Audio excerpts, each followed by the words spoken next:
Es un gusto estar de vuelta con ustedes esta mañana. Y quiero brevemente mencionar esto que recién les decía Osvaldo.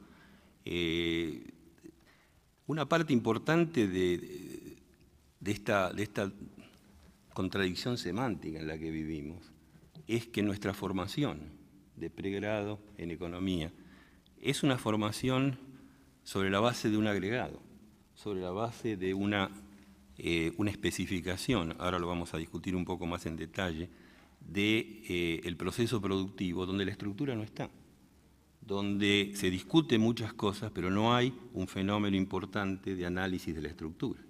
Entonces, es poco sorprendente en realidad que buena base de la discusión contemporánea gire en relación a temas que nos parecen ajenos cuando venimos a discutir estructura.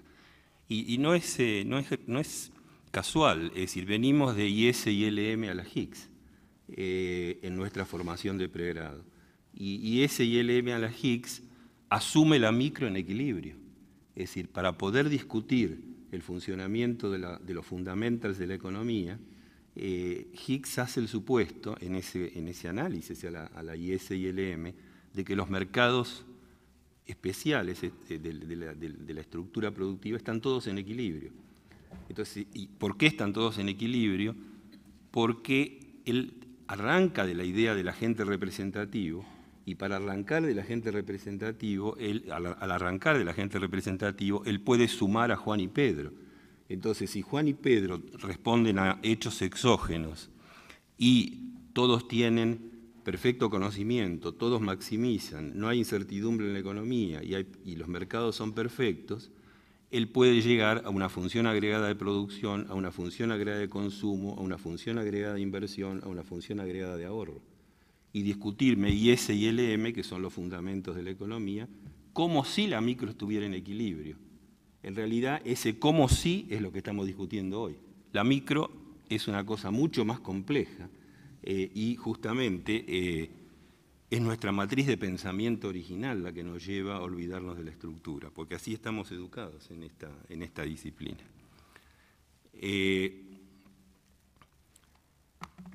La teoría recibida en esto nos muestra dos agendas de investigación.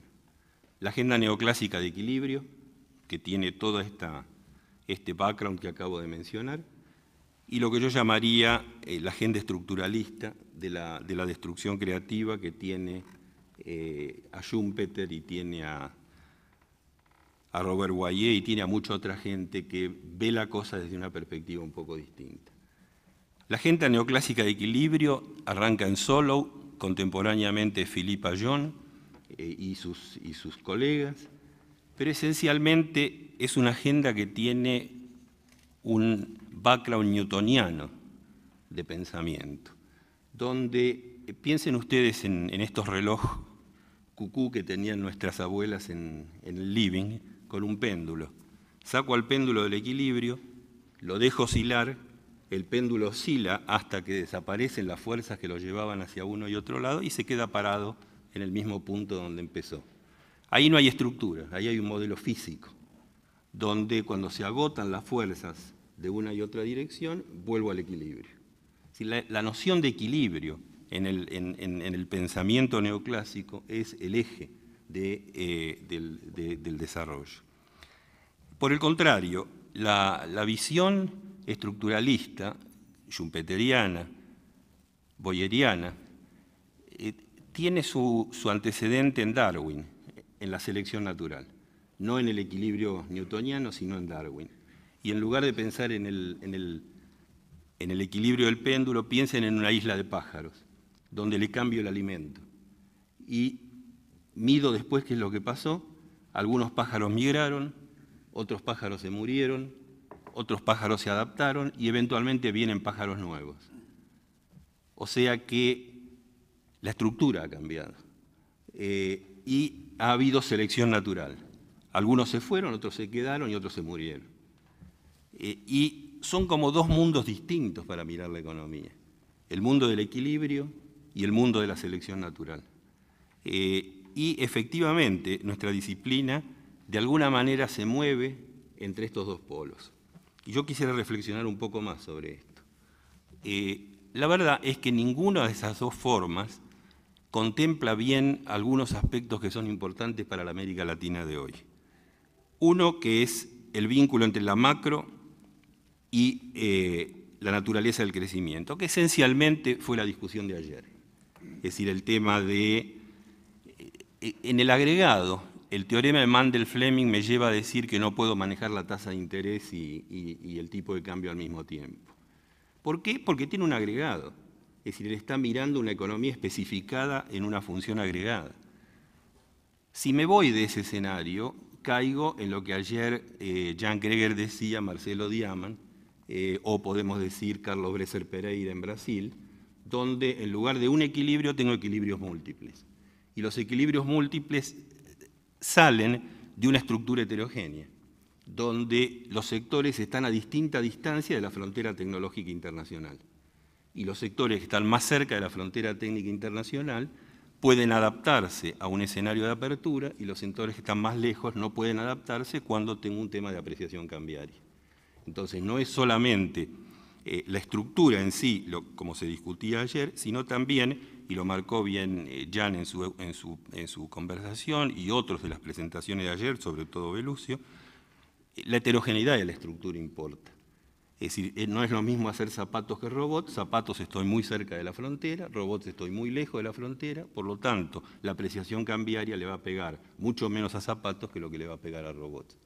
Y entonces, cuando me voy hacia la política macro, es obvio que el manejo del tipo de cambio puede ser suficiente, un tipo de cambio alto y estable, para inducir a la industria de zapatos a salir a exportar, pero que con ese tipo de cambio exclusivamente no es lo mismo para robots, porque está mucho más cerca de la frontera, y entonces necesito instrumentos específicos de lo que llamaríamos política industrial, si mi objetivo es cerrar la brecha relativa, hacer el catch-up en robots. Es decir, que la heterogeneidad de la estructura cuenta. Pero eso fue gran parte de la discusión de ayer. Es decir, y el hecho de que con un tipo de cambio apreciado, lo que está ocurriendo contemporáneamente es que la expansión de la demanda interna, producto de mejores salarios, producto de política fiscal tipo bolsa de familia, tipo UH en la Argentina, etcétera, etcétera, la demanda agregada se ha expandido. Como no hay incentivos por el tipo de cambio a que esto lo fabriquen productores domésticos, esto se me va a importaciones. Y cuando se me va a importaciones, empiezo a tener un déficit creciente en balance comercial, que esencialmente es el escenario que estamos presenciando. Esto fue el diagnóstico de ayer. Esto fue lo que sacamos de la conversación de ayer. Creo que hay un segundo plano, y ahí hace falta seguir investigando. Por eso digo que este es uno de los temas en los cuales la teoría que tenemos es insuficiente. ¿Qué dentro de la estructura y qué dentro de cada país está más cerca o más lejos de la frontera técnica internacional? Y esa es una agenda de investigación interesante para explorar a futuro. Hay un segundo plano en el que ni el mundo neoclásico ni el mundo evolucionista tiene una concepción adecuada para lo que nos importa hoy en América Latina, que es crecer en base a recursos naturales. ¿Por qué? Porque de alguna manera el tema central detrás de los recursos naturales, muchos de ellos, lo que Eleanor Armstrong llama recursos de uso compartido, me lleva hacia escenarios de tragedia de los comunes. Si voy a hacer zapatos y pongo otra fábrica de zapatos al lado de la que tenía, exporto zapatos. Si voy a hacer acuicultura y pongo un centro de cultivo al lado de otro centro de cultivo, las dos usan el mismo agua. Y si un centro de cultivo se infecta, automáticamente el centro de cultivo que está al lado también se infecta. Y voy a volver más tarde a este tema cuando les cuente el cuento de la salmonicultura chilena. Es decir, que en el 2007 tiene una dramática contracción pasa de fabricar 700.000 toneladas de salmón a fabricar 300.000 toneladas de salmón, se cierra el 60% de los centros porque hay un mal manejo ambiental.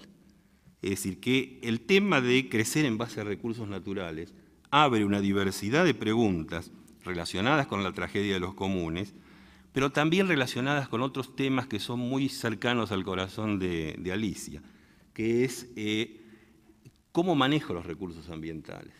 Es decir, cuando Argentina hace soja, corta árboles, Y cuando corta árboles, aumenta la desertificación, favorece el cambio climático y genera una cantidad de efectos que son de carácter intergeneracional. La generación de hoy que hace soja le está dejando un país más desertificado a la generación que viene, que es la que va a recibir el control del aparato productivo. Así que el tema del rol de la biodiversidad, el rol del cambio climático, el rol de la desertificación, abre un enorme campo donde la teoría todavía tiene falencias muy importantes. Tanto la neoclásica, que el tema solamente se lo plantea en términos muy sencillos, muy elementales, de póngale un impuesto a la polución, que está bien, es usar un precio para castigar la polución, pero el tema es mucho más complejo en materia de organización social, no es simplemente manejar un precio. Es decir, la teoría neoclásica me lo trata como el manejo de un precio. En realidad es un fenómeno de organización social mucho más complejo que manejar un precio. Y detrás de esto hay fenómenos muy importantes sobre los cuales no hemos avanzado mucho, tampoco ha avanzado mucho el evolucionismo, que es el tema de la acción colectiva. Es decir, estamos acostumbrados a un modelo de análisis donde las decisiones son arm's length, cada compañía toma decisiones por sí misma. En el tema del salmón que les acabo de mencionar, claramente es un fenómeno de acción colectiva.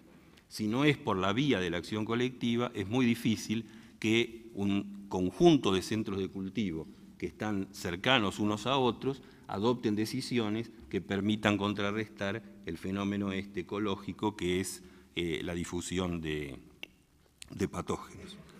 Así que en ambos planos, en el plano macro o en el plano micro, crecer en base a recursos naturales me trae muchos problemas. Me trae los problemas de apreciación cambiaria, me trae los problemas de desaliento a la producción doméstica cuando hay una expansión de la demanda, como ocurre en la actualidad, y en el plano micro me trae esta desatención a los fenómenos asociados a el uso del recurso colectivo. Y estos son todos temas donde hace falta seguir avanzando en la investigación. Y finalmente, un aspecto que quiero mencionar muy brevemente, se lo tocó ayer, es esto de la década de éxito que hemos tenido nos está generando un conjunto de elementos nuevos que se mencionaron ayer, que es la aparición de una nueva clase media.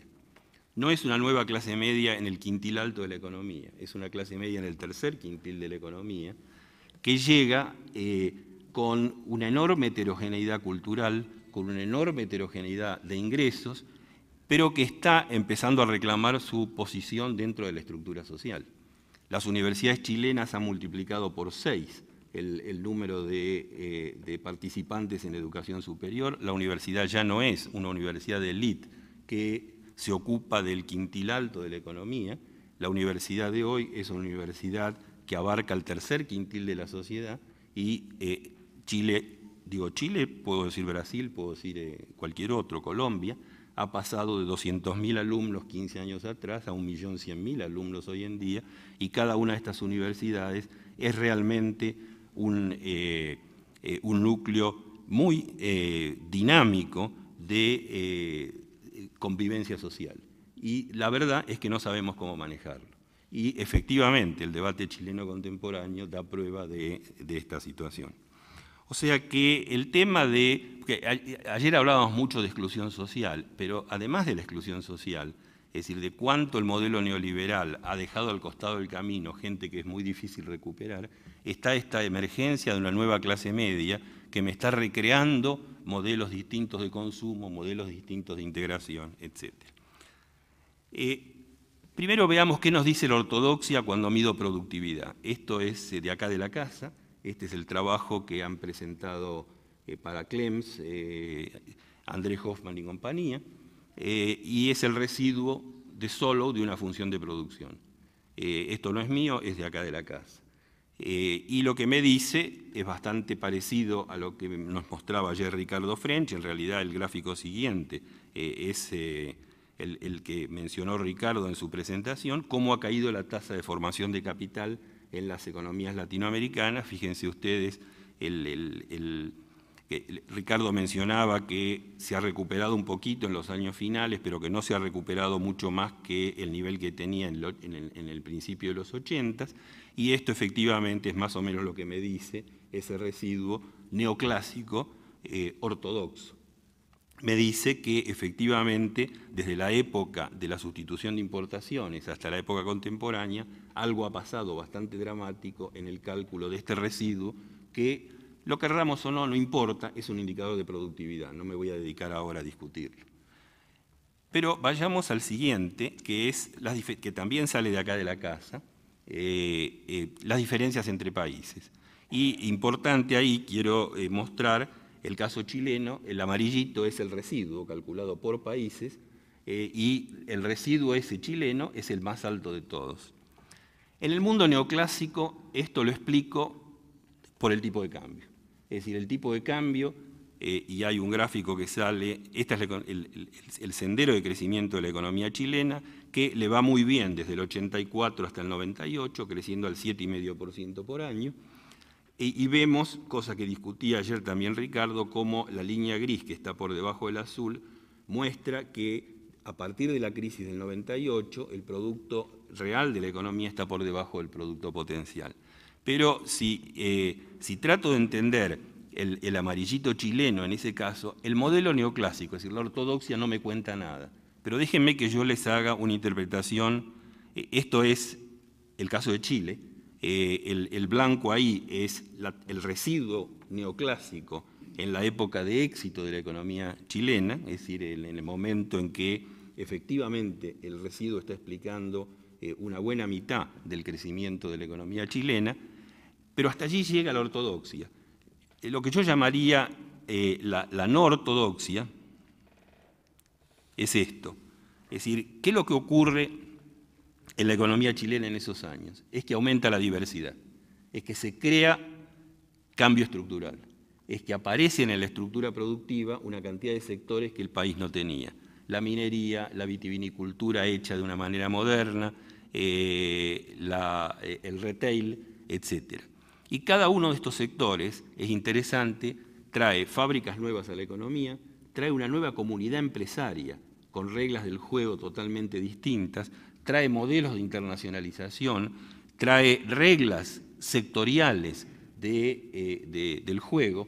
Las reglas sectoriales del juego en acuicultura son muy distintas que las de la vitivinicultura o de la minería, y la sociedad chilena se va complejizando. Esto ya no me lo dice el modelo neoclásico de equilibrio, esto ya no me lo dice la ortodoxia de antes. ¿Por qué? Porque no hay nada en la ortodoxia que me lleve a investigar la estructura.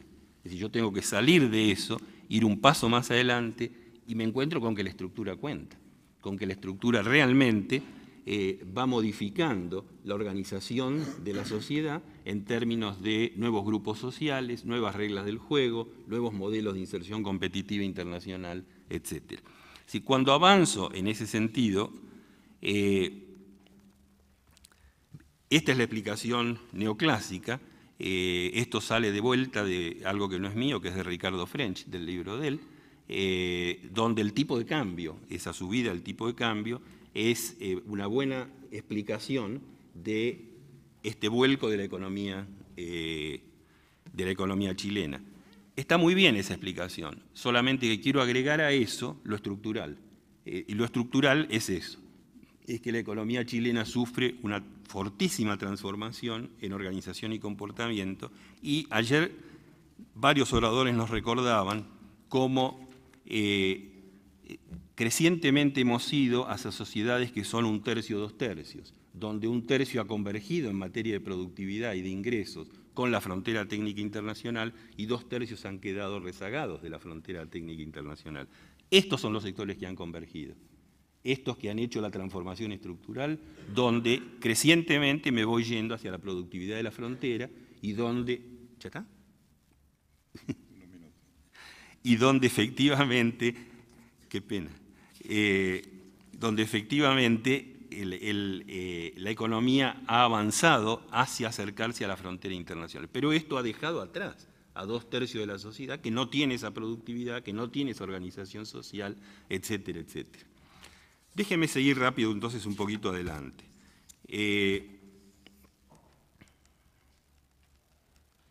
Hay varios. Cuando yo avanzo hacia esta cosa más estructural, empiezo a describir la economía como un juego de interdependencias, donde las firmas están analizadas con relación a universidades, a bancos, a sindicatos, a intendencias, a proveedores intermedios, agencias regulatorias del Estado. Cada una de esas organizaciones, esto estaría muy parecido a los gráficos que usa Robert Boyer en su libro, comparando organizaciones y instituciones. Las flechitas que están allí son instituciones, son formas de relacionamiento entre las organizaciones que describen vínculos más o menos consolidados. Por ejemplo, y acá ya estoy en un mundo donde no tengo la firma representativa, las firmas difieren entre ellas, por eso el paper de Nelson, Why Firms Differ, por qué las firmas difieren y cómo esto importa. Las firmas, cada una distinta entre sí, tienen un juego de relaciones funcionales con todas estas organizaciones de lo que llamaríamos un clúster sectorial. Y ese clúster sectorial es, en el fondo, el que me va a llevar a explicar el movimiento de la productividad en un ámbito particular de la economía. Si ustedes ven acá, este es el tema salmonero, y voy a ser muy breve en esto porque ya lo estoy poniendo nervioso a Osvaldo. Si ustedes miran allí, la línea de arriba azul es Noruega, la línea de abajo violeta es Chile, ven que sobre el fin de los años 90, Chile hace el catch-up con la frontera técnica internacional. Efectivamente, hay un fortísimo ritmo de crecimiento chileno en el fin de los 90 y el catch-up, y Chile termina siendo un tercio del salmón que se produce internacionalmente junto con Noruega.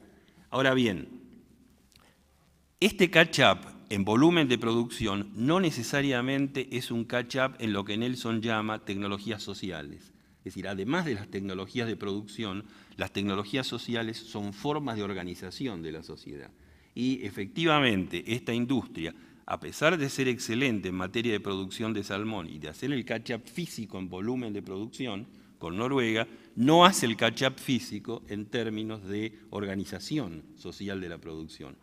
Y la explicación es muy sencilla. ¿Por qué? Porque Noruega fabrica este salmón en 1.700 kilómetros cuadrados de superficie costera, Chile fabrica este salmón en 300 kilómetros cuadrados de superficie costera. ¿Por qué? Porque la industria se concentra alrededor de Puerto Montt por falta de bienes públicos. No hay suficientes escuelas, no hay suficientes postas sanitarias, no hay suficientes telecomunicaciones, como para que, a partir de estos bienes públicos, la industria pueda ir generando un fenómeno de organización espacial parecido al noruego. Al concentrarse, lo que hace es explotar mal el recurso, lo sobreexplota, pone mucho más en una masa de agua relativamente chica pescados de los que debería estar poniendo en comparación con Noruega. ¿Listo? Lo siento, Jorge, pero... Sí. Bueno, lo dejo aquí. Lo que quiero decir, y una frase y termino, es que cuando yo veo lo estructural desde esta perspectiva, primero, adquiero una perspectiva de proceso.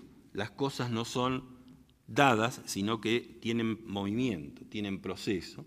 Son interdependientes entre organizaciones y instituciones. Estos procesos, de alguna manera, reflejan formas de organización social y el estructuralismo es eso, es poder entender la manera en que estos procesos y formas de organización social van evolucionando a través del tiempo. En este caso particular, en sectores que son recursos naturales intensivos y que me abren una temática distinta a la de los sectores convencionales manufactureros en los que siempre ponemos nuestra atención. Al crecer sobre la base de recursos naturales, hay un tema que lo menciono y lo dejo, siempre se pensó en los recursos, en los sectores estos como un problema para la economía. Creo que allí tenemos que dedicarle mucho más tiempo a pensar los servicios high-tech que estos sectores demandan. Cada uno de estos sectores tiene biotecnologías, agroquímicos, servicios de transporte, una diversidad de campos que son high-tech. Y si uno mira el Chile de hoy, eso está surgiendo. efectivamente hay una diversidad de campos high-tech donde estos sectores están mostrando que no es solamente una maldición de los recursos naturales, sino que los recursos naturales pueden tener consecuencias sumamente significativas en materia de ir hacia mayor contenido tecnológico doméstico. Gracias. Muchas gracias, Jorge, muy interesante.